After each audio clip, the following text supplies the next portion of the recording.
Pourquoi? Mais parce qu'il a une autre vie. Celui qui croit que les 60 ans, 70 années que Dieu l'a donné, il faut qu'il les vive en plein bonheur, et il pense pas à l'autre, c'est qu'il ne croit pas dans l'éternité, dans l'au-delà. Alors vous le voyez malheureux parce qu'il est éprouvé. Et s'il avait patienté et accepté, il vivra cette épreuve comme un geste d'amour. Ici, je vais conclure. Il y avait un compagnon de Rasulullah sallallahu alayhi wa sallam, Imran ibn Hussein. Il a été éprouvé pendant 30 années d'une maladie qu'il a alité. Compagnon de Rasulullah sallallahu alayhi wa sallam. Un jour, son frère est venu lui rendre visite. Et alors, il a pleuré parce qu'il a vu l'état de son frère. Alors, il lui a dit, pourquoi tu pleures? Il a dit, je pleure pour ton état. Il lui a dit, pourquoi tu pleures? Moi, j'aime ce que Dieu aime. Ça, c'est un degré. Vous allez me dire, oui, mais il a travaillé sa foi. J'aime ce que Dieu aime. Et il va être guéri après toutes ces années d'épreuve. Mais regardez son attitude. On doit tirer de ces récits des leçons pour nous et des directives. Il ne faut pas les lire pour être émerveillé. Ce n'est pas le but. Lorsqu'on lit l'histoire de Sayyidina Ayyub, Job, ce n'est pas pour être émerveillé par sa patience. Il faut en tirer des leçons. Dieu n'a pas dit dans leur récit, les prophètes et les peuples, on a dit qu'il n'y a pas des paraboles et des leçons. Voilà, donc, maintenant, comment réagir face aux épreuves, au stress? Vous m'accordez un quart d'heure, Inch'Allah, et j'arrête. Pourquoi ceux d'entre nous qui ont été comblés par les biens de ce monde se sentent-ils si seuls et désespérés dès qu'ils sont éprouvés? Nous vivons dans une époque de confusion. Ça c'est clair. Oui. Mon professeur nous a parlé qu'il y aura une époque de trouble, de fitan. Il a dit, Al-Halim, l'indulgent, il va être dedans hayran, dans la confusion. Oui, mais celui qui a la boussole, il ne va pas perdre le cap. Il ne va pas perdre le cap. Lorsque Sayyidina Hudayfa ibn al-Yaman, le garde secret du prophète sallallahu alayhi wa sallam, nous a rapporté ce hadith, il a dit, les compagnons du prophète m'avaient l'habitude de le questionner sur le bien. Et moi je l'interrogeais sur le mal, de crainte qu'il ne m'atteigne. Lorsque vous évitez le mal, vous atteignez le bien. Mais si vous cherchez que le bien, vous risquez de tomber dans le mal. Perspicacité de ce compagnon radiallahu anhu. Et alors, il y a tout un dialogue avec Rasulullah sallam sur l'état de la foi, des croyances qui va devenir de la Ummah. Et puis il lui dit, le prophète sallam, lorsque tu arriveras à cet état de confusion, attache-toi fermement à l'imam de la Ummah et au groupe. Il lui a dit à Rasulullah, s'il n'y a pas ni imam ni groupe.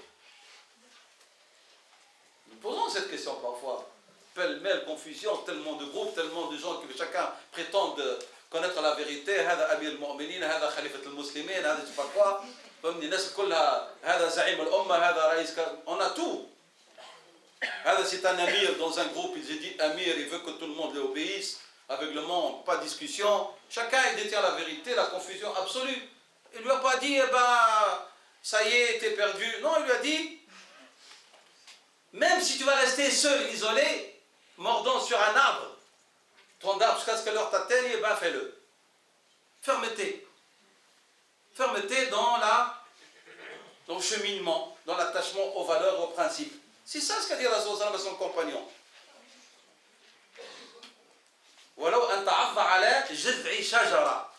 Même tu dois mordre sur un tronc d'arbre, c'est-à-dire, et tu vas rester seul. Fais-le. Mais garde le cap. Voilà. On a des gens qui justifient leur éloignement, leur mauvaise compréhension, le sens qu'ils donnent, le mauvais sens qu'ils donnent à leur vie par la confusion et l'ambiguïté. En vérité, j'insiste, ce sont les fausses divinités que nous avons érigées et qui ont pris place dans notre cœur, et ont substitué notre foi, qui sont à l'origine du stress dans lequel nous vivons et dans l'anxiété. Sachez que Dieu, subhanahu wa ta'ala, dit nos savants, ne peut pas cohabiter dans le cœur du croyant où il y a l'amour de cette vie. L'amour de la vie ne peut pas cohabiter avec l'amour de Dieu et la foi en Dieu. Impossible. impossible. Équation impossible. Si vous logez la vie, Dieu sort. Subhanahu wa ta'ala. Dans votre cœur.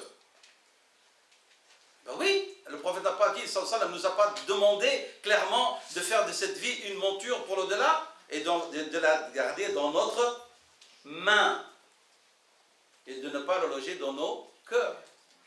N'a-t-il pas dit, soit dans cette vie comme un gharib, comme un étranger ou comme un passager?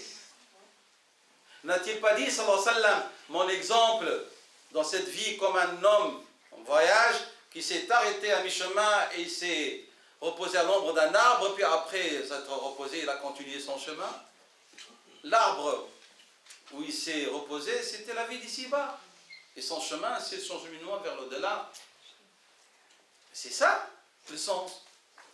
Si vous faites en sorte que cette vérité fait partie intégrante de votre être, de votre manière d'être, vous allez vous débarrasser de l'anxiété et du souci de la vie d'ici-bas.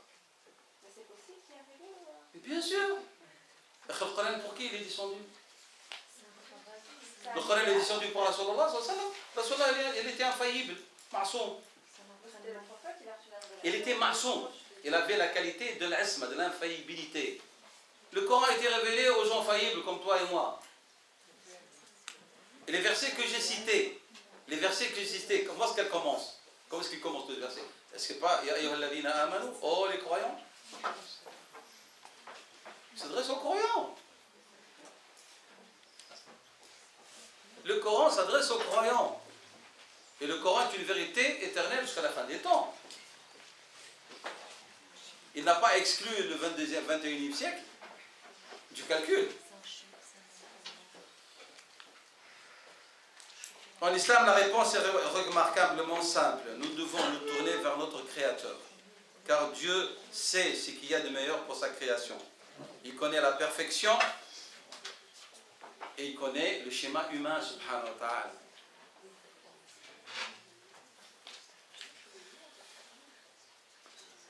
Je donne quelques versets pour rappeler le moyen essentiel et par lequel nous terminons. Ibn al-Qayyim a dit que notre bonheur en cette vie et notre salut dans l'au-delà dépendent de notre patience. Je répète, notre bonheur en cette vie et notre salut dans l'au-delà dépendent de notre patience. Dieu subhanahu wa ta'ala a dit, certes, j'ai des récompenses. Qui? Les patients. Aujourd'hui, pour leur patience. Et ce sont eux maintenant qui triomphent. C'est la sourate 23, le verset 111. Le terme arabe, patience, sabr, terme qui provient d'un mot, racine signifiant arrêter, retenir ou empêcher. Ibn al-Qayyim a expliqué qu'avoir la patience signifie parvenir à s'empêcher soi-même de se plaindre et de sombrer dans le désespoir et arriver à se contrôler lorsqu'on se sent triste ou angoissé. Et Sayyidina Ali a défini la patience comme étant le fait de chercher secours auprès de Dieu. Et l'autre définition, c'est qui l'a donnée? Ibn al-Qayyim. Et là, Sayyidina Ali a dit, la patience, c'est de chercher secours auprès de Dieu. Ça veut dire quoi? Chaque fois que vous avez un problème, accourez vers Allah. Subhanahu wa ta'ala. Le prophète sallallahu alayhi wa sallam, qu'est-ce qu'il faisait? N'accourait-il pas à la prière à chaque fois qu'il y avait une difficulté? Ouais. Au lieu de vous plaindre, allez prier de rak'at, subhanallah. Au lieu de rester dans votre coin à pleurer, à mijoter et à avoir le gris et tout, allez faire de rak'at. Faites des ablutions et faites de rak'at. On ne le fait pas. On va chercher un médicament, on le prend. Mais prenez de rak'at. Comme si c'était 2 pilules ou 2 comprimés. Subhanallah. Pourquoi vous oubliez le remède spirituel? On est arrogant lorsqu'on parle avec les non-croyants. Oui, la prière musulmane, elle a un sens. Chaque geste, le cessant debout, l'inclinaison, la prosternation, mais on ne l'applique pas sur soi. Lorsqu'on vit le dilemme. Faites de rak'at prolongée, restez 2 heures dans votre prosternation. Qui vous empêche? vous l'interdit en public parce que ça devient de l'ostentation. Mais lorsque vous êtes seul, on ne vous demande pas de faire un rak'at, 20 rak'at. Faites que 2 rak'at. Et restez 2 heures dans la prosternation. Qui va vous empêcher? Vous êtes en confidence avec Allah subhanahu wa ta'ala. Non, on ne le fait pas. Il y a un problème. Chaque fois que nous sommes affectés par le chagrin ou l'angoisse, notre première réaction devrait être de nous tourner vers Dieu. Vers Dieu. En comprenant et en reconnaissant sa grandeur, son omnipotence, nous réalisons que lui seul peut apaiser et même effacer ces émotions négatives et lourdes qui troublent notre âme. Dieu dit subhanahu wa ta'ala, c'est à Dieu qu'appartiennent les plus beaux noms, invoquez-le par ses noms et éloignez-vous de ceux qui profanent ses noms. Ils seront rétribués par leur action. Le prophète sallallahu alayhi wa sallam invoquait Dieu en ces termes. Il disait sallallahu alayhi wa sallam, ô Dieu, je t'invoque par chaque nom par lequel tu t'es toi-même nommé, ou que tu as révélé dans ton livre, ou que tu as enseigné à quelqu'un, à quelqu'une de tes créatures, ou que tu as gardé secret au sein de ton savoir. Dans les périodes de chagrin et d'angoisse, méditer sur les noms de Dieu, subhanahu wa ta'ala, ça peut contribuer à apaiser le cœur, à nous aider à rester calme et patient. Il est important de comprendre que bien que le croyant soit encouragé à ne pas se lamenter bruyamment sur son sort, ni à sombrer dans le désespoir, il lui est tout de même permis de se tourner vers Dieu et de l'invoquer et de l'implorer. On ne vous demande pas, on vous interdit de pleurnicher sur votre sort, mais on vous dit, adressez-vous à Allah subhanahu wa ta'ala et implorez-le, oui. C'est pas qu'on vous a dit, vous n'avez pas le droit de vous exprimer. Si, exprimez-vous. Mais on vous dit, au lieu d'implorer les créatures, comme a dit Ibn Qayyim, il a dit, ceux qui s'adressent à des humains, de leur demandant de venir à leur secours, c'est comme un prisonnier qui cherche de l'aide auprès d'un prisonnier. Ben oui, allez demander l'aide à celui qui est le Seigneur des cieux et de la terre. Quand le prophète Job, désespéré à revoir ses fils Joseph et Benjamin vivants, vous ne savez pas s'ils étaient vivants ou non, c'est Youssef et Benjamin. Il se tournait vers Dieu et le Coran nous apprend qu'il implora Dieu à venir à son secours. Il savait qu'il ne servait à rien de se mettre en colère, ni de se lamenter auprès de ses semblables, car Dieu aime et protège ceux qui se montrent patients. Il dit, je ne me plains qu'à Dieu. Plaignez-vous à Dieu, ne me demande pas non. Tu dis, Ya Rabbi ashku ilayka, comme le prophète a fait, lorsque vous vous rappelez, lorsqu'il était à Taif, et qu'elle a été persécutée, la fameuse invocation qui est très triste et très belle. Allahumma ilayka ashku, dhafa nafsi, Ya Rabbi ashku ilayka. Je me plains auprès de toi, Seigneur. Ma faiblesse. Ashki oui, Allah. Et arrêtez de vous plaindre auprès des humains. Il a dit, je ne me plains qu'à Dieu de ma détresse et de mon chagrin, et je sais de Dieu ce que vous ne savez pas. Il sait à qui s'adressait, sallallahu alayhi wa sallam. Le Coran nous apprend que le prophète Job se tourna donc vers Dieu pour implorer son secours, pauvre et affecté par la maladie lorsqu'il a perdu la vue. Il a perdu sa famille, ses amis, ses moyens d'existence, mais il supporta tout cela avec patience. Il a dit, Allah subhanahu wa ta'ala, et rappelle-toi Job lorsqu'il implora son Seigneur en disant, certes la souffrance m'a touché, mais toi, tu es le plus miséricordieux des miséricordieux. Allah subhanahu wa ta'ala dit, Ya Arhamar Rahimin.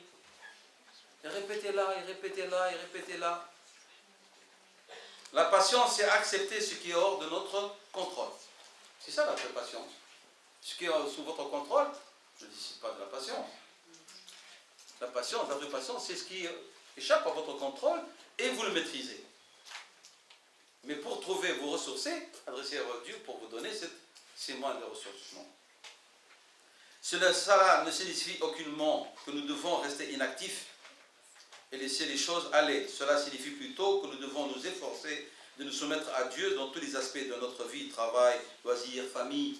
Mais lorsque les choses ne se passent pas comme nous le souhaitons, nous acceptons le décret de Dieu et nous continuons comme nous le souhaitons, mais en s'adressant à Dieu, subhanahu wa ta'ala, en lui disant, nos souhaits doivent coïncider avec tes souhaits, Seigneur.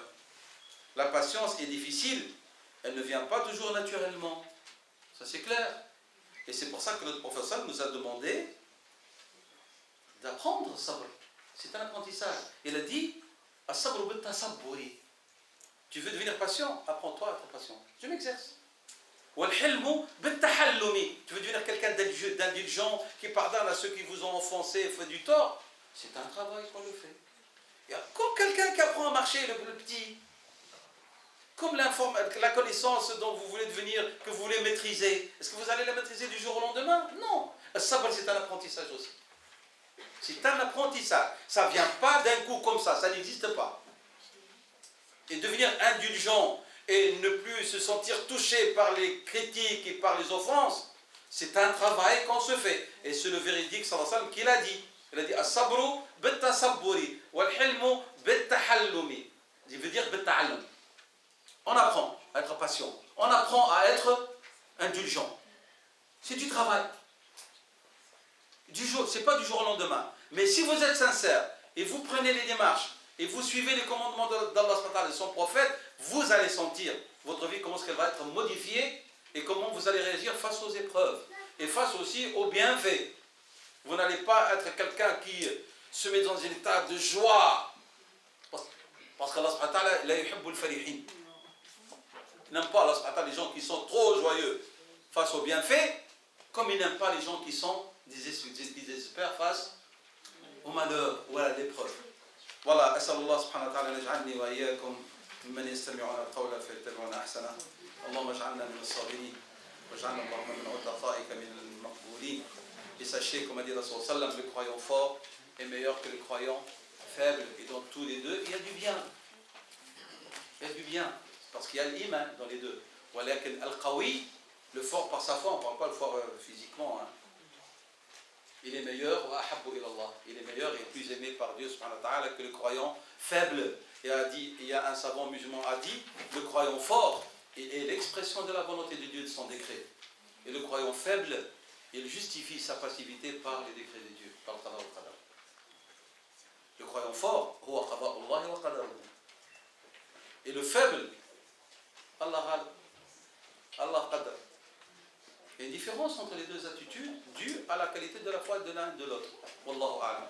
Wa sallallahu wa sallam wa barak ala sayyidina Muhammad wa ala alihi wa sahbihi wa sallam. Et barakallahu fikum pour votre patience. Nous allons essayer, Inch'Allah, de passer à la salle, vous donner la parole.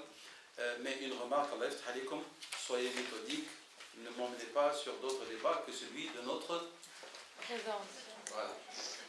Je suis là pour, on a parlé des questions essentielles. Ne commencez pas à vous poser des questions de fiqh sur le viager et sur je ne sais pas quoi l'intérêt et sur des choses pareilles. Ce n'est pas le lieu ni l'instant. Ça de ma sœur. Je pense que moi j'avais une question. C'était par rapport à une personne que je connais qui a vécu un abus sexuel étant plus jeune. Malheureusement, oui. Et donc, moi ma question c'est, déjà vous parlez de geste d'amour, donc Allah Azza wa Jal, donc c'est un geste d'amour. Moi excusez-moi de le dire comme ça, mais où est l'amour dans tout ça? Vous dites aussi transformer les épreuves en gratification. Je la vois pas. Et comment je pourrais... Comment vous la voyez pas? Je ne peux pas comprendre.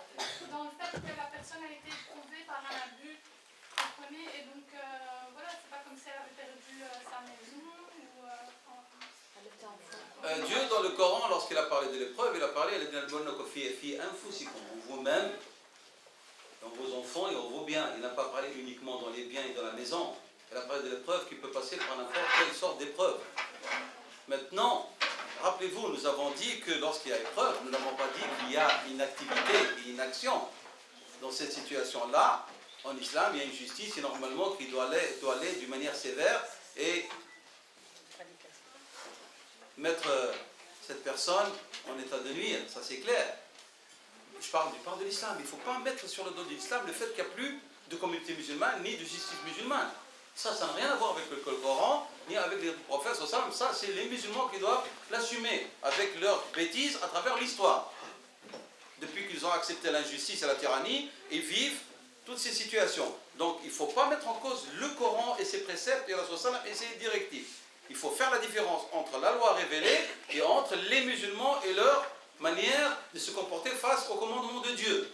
Il n'y aura pas des anges qui vont descendre du ciel pour mettre en exécution la loi de Dieu. Sachez-le. Ça, c'est hors de question. Nous sommes d'accord? Mais bien, c'est une règle. Dieu ne change pas l'état d'un groupe, d'un peuple, tant que lui, il ne fait pas la démarche pour changer sa situation. Ça, c'est une chose. Donc, maintenant, cette sœur qui a été abusée, face à cette épreuve qu'elle a vécue, elle a deux attitudes. C'est ce que nous avons dit tout à l'heure. Rester à pleurer sur son sort et ne pas s'en sortir, parce qu'elle va broyer et ça va l'empêcher de vivre dans un état de quiétude. Elle ne pourra jamais imaginer de fonder un foyer, d'être une maman épanouie, etc. etc. Nahma, on lui dit, il y a un fait qui doit être sanctionné. Ça, c'est le principe de l'islam. Je parle même de lorsqu'on voit les livres de droit, le cas d'inceste, en islam, il est condamné par les mises à mort. Nous sommes d'accord? Donc, la sanction, elle est là. Donc, on ne doit pas mettre sur le dos de l'islam qu'il assume la non-application et il n'y a pas de justice. Cette sœur doit être suivie, ça c'est clair. Et j'ai dit suivie pour qu'elle se ressource dans sa foi. Dans sa foi, c'est très important parce que moi je pars d'un concept qui est celui de l'islam. Et puis, elle doit dépasser par sa foi ce dilemme pour se ressourcer et avoir une vie épanouie. Lorsqu'elle va dépasser, elle va être gratifiée. Je n'ai pas dit que ce qu'elle a subi est une gratification. J'ai dit c'est une mihna. L'islam a dit que c'est une mihna. Mais qu'est-ce que j'ai dit? J'ai dit que la mihna va se transformer en gratification par la récompense.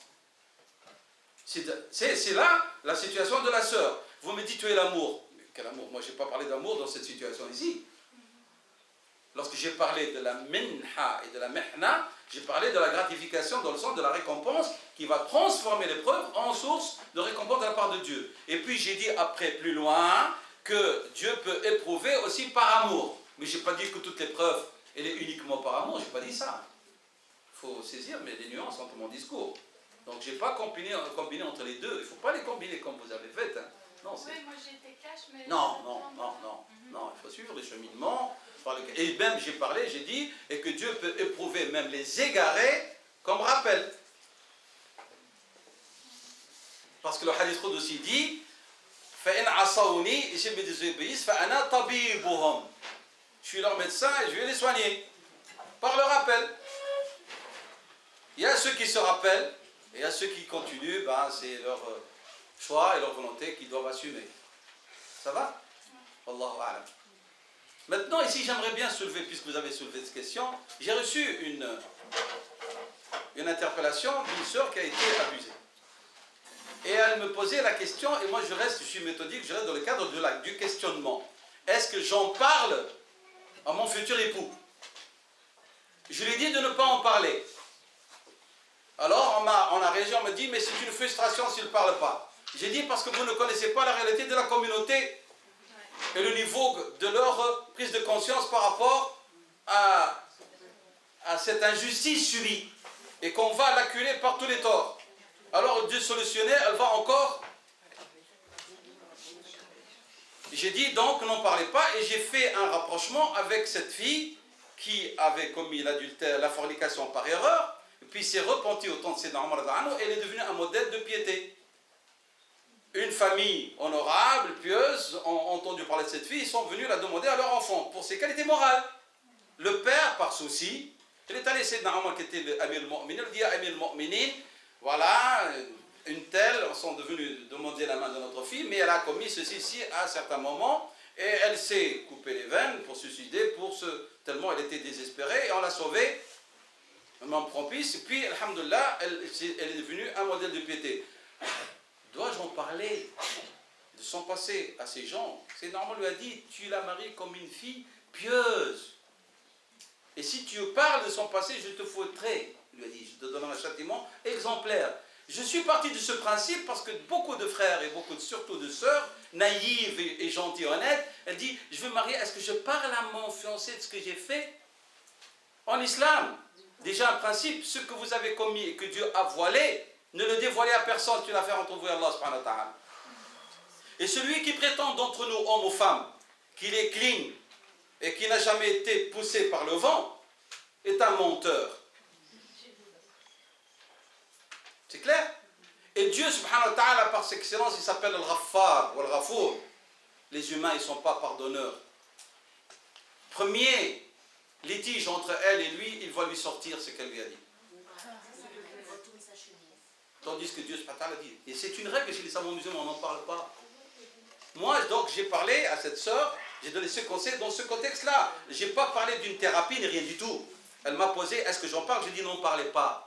Mais si elle m'a dit, est-ce que je dois me soigner, est-ce que je dois être suivi par un ou une musulmane de qualité qui a une connaissance des méthodes qui me permettent de me ressourcer dans ma foi pour dépasser, est-ce que je dois me plaindre ou non? Oui, moi j'ai eu des personnes qui m'ont demandé, est-ce que je peux me plaindre? J'ai dit, allez en justice.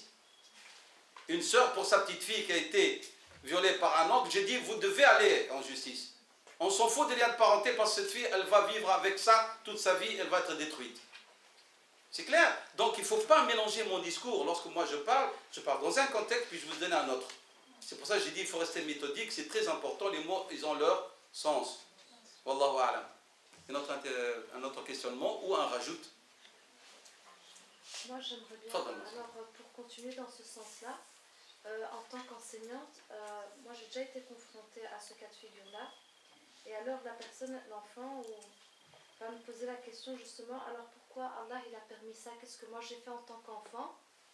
Donc moi, quand je vous pose la question, c'est vous, si l'enfant vient vers vous et qui vous demande ça, oui. Qu'est-ce que vous lui répondriez? Je lui dis, Allah n'a pas permis, et la preuve, il a mis des sanctions, et il devait être puni. Allah n'a pas permis. Mais parce qu'on parle de destin. Non, non. Ici, le destin, c'est une autre histoire. Et qu'il hérite peut-être on a fait déjà. Je vous renvoie, s'il vous plaît, à mon séminaire de 4h ou 5h. Il est sur notre site où nous avons parlé de Qada al Qadar. Il est détaillé, ayez la patience de l'écouter uniquement. Il est en vidéo, vous avez tout le détail. Non. Lorsque vous lisez le Coran, Allah subhanahu wa ta'ala n'attribue pas à lui-même le mal. Le mal, il vient de l'homme. Okay. Vous confondez la science de Dieu et l'action de l'homme. Okay. C'est ça la clé de la compréhension de Qada al Qadar. On a ilm Allah, la science de Dieu infinie, et puis la responsabilité de l'homme et son action. Si vous n'attribuez pas à Dieu la connaissance du passé, du présent, du futur, pour Dieu, il n'y a pas de passé, ni de présent, du futur. Il n'y a pas. C'est pour ça que Dieu, subhanahu wa ta'ala, lorsqu'il vous lisez le Coran, il parle au présent, au passé, au futur, parce qu'il est le temps, comme a dit Rasulullah sallam. Dahr, dans la notion mathématique, l'infini. Dans les deux sens. Ça, c'est Allah subhanahu wa ta'ala. Si vous dites Dieu ne sait pas ce que l'on va faire, donc Dieu, sa science, elle est imparfaite. Il n'est plus le créateur. Je m'explique. En 2 mots. Vous êtes l'auteur d'une pièce de théâtre. Vous connaissez le cadre de toute la pièce. Les acteurs, ils jouent, ils ont l'impression réelle qu'ils sont libres dans ce qu'ils font, dans ce qu'ils disent. Il y a quelqu'un qui maîtrise leur action là-dedans. Mais est-ce qu'ils sortent du cadre? Allah, il est celui qui a fait le schéma, subhanahu wa ta'ala. Et nous sommes les acteurs. Dans cette question de l'Qada al-Qadar, il est question d'une relation entre un créateur et une créature. Et les gens font erreur lorsqu'ils parlent de l'Qada al-Qadar, ils mettent sur le même pied d'égalité al-Khaliq ou al-Makhlouq. Et c'est pour ça qu'on a un problème. Je m'explique. Vous engagez une personne à travailler chez vous. Vous ne savez pas, elle dit qu'elle est honnête, mais vous voulez savoir qu'elle est honnête, qu'est-ce que vous faites? Vous lui donnez de l'argent ou quoi, et vous dites faites des courses, et après vous allez vérifier. Vous sommes d'accord? Allah, il n'a pas besoin d'attendre de faire les courses. Parce que lui, il sait, et vous ne savez pas. C'est tout la question de Qada al-Qadar. Mais là-dedans, l'homme, il va ici, il va ici, il va ici, il va ici, il est libre, mais il ne dépasse pas le savoir de Dieu. Parce qu'il est Dieu. Vous acceptez ça ou vous n'acceptez pas. Point à la ligne. Si vous acceptez, c'est que vous avez compris que ça veut dire le Créateur parfait. Vous n'acceptez pas, croyez dans l'inexistence de Dieu et dans le matérialisme et le hasard, et vous n'aurez pas de réponse aussi. Parce que celui qui ne croit pas, il sait qu'il y a quelqu'un qui interfère dans sa vie, mais il ne veut pas le nommer Dieu. Alors maintenant, qu'est-ce qu'ils disent? Il y a une force, un élément déterministe qui détermine l'action de l'homme. Parce que la loi du hasard, elle n'existe pas. Elle ne peut pas devenir une loi. Le hasard ne peut pas devenir et être une loi. C'est ça. C'est croire ou ne pas croire. On n'a pas d'autre choix. Tu acceptes d'être une créature, tu trouveras toutes les réponses. Tu n'acceptes pas, tu n'auras pas de réponse. Et lorsque tu acceptes d'être une créature, on te dit clairement que tu as une volonté et la preuve, il n'y a pas de jugement s'il n'y avait pas de volonté.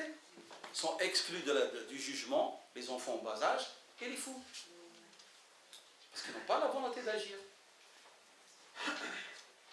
Laha ma kasabat wa alayha ma ktasabat, verset sur le dernier. Il a dit Laha ma kasabat wa alayha ma ktasabat. C'est ça qui justifie le jugement. Le fait de vouloir comprendre la question de l'Qadar, c'est une question de foi. Et c'est pour ça que je rappelle à mes frères et à mes sœurs que l'élément fondamental, si vous voulez comprendre le Qadar, c'est qu'avant tout vous résolvez le problème, est-ce que vous croyez en Dieu ou non. Les choses soient claires. Et en islam, tout tourne autour de l'existence de Dieu. Dieu est au centre. C'est pour ça que l'islam s'appelle la religion du Tawhid. Si vous comprenez la question de Tawhid, de l'existence de Dieu, de ses attributs, ce qu'on doit lui attribuer, ce qu'on ne peut pas lui attribuer, alors vous n'aurez pas de problème avec la question de Qada ou Al-Qadar, surtout si vous acceptez que vous êtes une créature. Si vous ne voulez pas croire en Dieu, et vous ne voulez pas accepter que vous êtes une créature, et vous voulez vous mettre à l'égal de Dieu, alors là, vous allez douter. Mais vous n'aurez pas de réponse aussi. Et vu que la question, elle nécessite une démarche de foi, le professeur Salem nous a découragés à discuter de l'Qadar al-Qadar, surtout avec des gens qui ne comprennent rien. Parce qu'on va les mettre dans le doute total. D'où le fait que certains savants musulmans, tellement ils savent que c'est une question complexe pour celui qui veut la philosopher, et non pas qui veut l'appréhender d'une manière... Il veut l'appréhender d'une manière rationnelle, mais il ne veut pas l'appréhender d'une manière spirituelle et de la foi. Il demandait à Dieu de leur donner la foi de la ajaz, la foi des vieilles femmes. Comme ça, ils n'ont pas de doute. Parce qu'ils savent que s'ils commencent à philosopher, vous n'allez pas vous en sortir. Donc je répète qu'il y a besoin pour chacun d'entre nous, parce que nous vivons un problème, les musulmans contemporains, surtout ceux qui vivent en Europe, c'est que nous avons la foi comme une idée dans l'esprit, mais réellement